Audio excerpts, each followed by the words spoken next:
Hey, it's Donya and welcome to my video on how to make faloodeh. So I'm just going ahead and showing you the ingredients right now, and before you get started, just remember to wash your hands. So I began with measuring out my granulated sugar. You want about 130 grams of this. Pour half into a saucepan and boil some water ready to put in the saucepan. You want to have about 200 to 230, depending on how strong you want the flavor to infuse into the reshte. So once half of the sugar is dissolved, you want to add the other half and just bring the water to a boil just to make sure that the sugar is fully dissolved. You want it to look a bit like this, and then go ahead and put your spoon to the side and turn off the stove and allow the mixture to cool. I then went ahead and measured out my rose water. I measured out around 60 milliliters, and although this is more to taste, if you want to go a bit higher, you'll have a bit more of a stronger, more dominant rose flavor. I still like it relatively subtle, so I stuck to 60. So after I incorporated the two together and the mixture had cooled, I put it into my Tupperware, clicked it shut, and now I'm putting it into the freezer just to set for about 2 hours. Now I'm going ahead and making my reshte.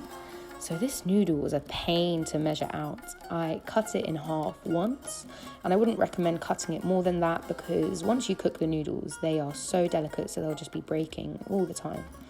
You want to measure about 100 grams of this and boil some water, and then put it onto your saucepan with the noodles in and just cover the noodles for it to all boil and cook down.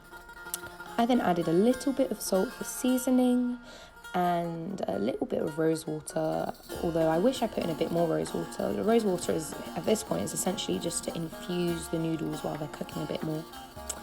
So after about 7 minutes on medium to high heat, my noodles are cooked and I've put them in a colander just to get that excess water out.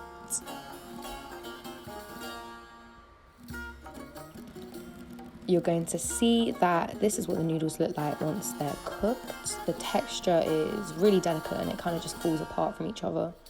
So I'm just going ahead and washing my lime.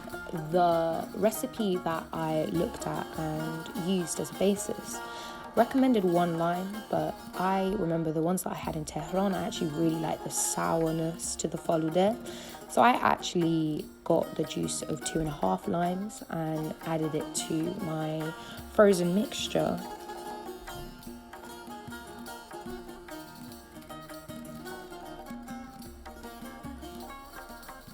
So after 2 hours, I got my frozen mixture out of the freezer.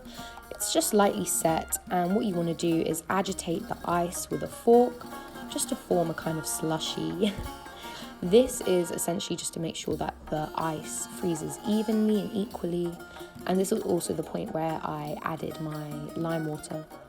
I put the mixture back into the freezer for another 2 hours and have taken it out, and I'm adding my reshte.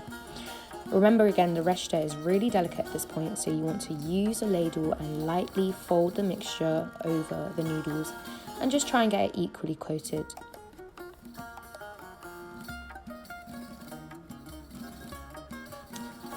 Once you feel like the noodles have been fully incorporated with the mixture and it looks a bit like this, you want to pop it into the freezer. I left it overnight and have served it out into this glass.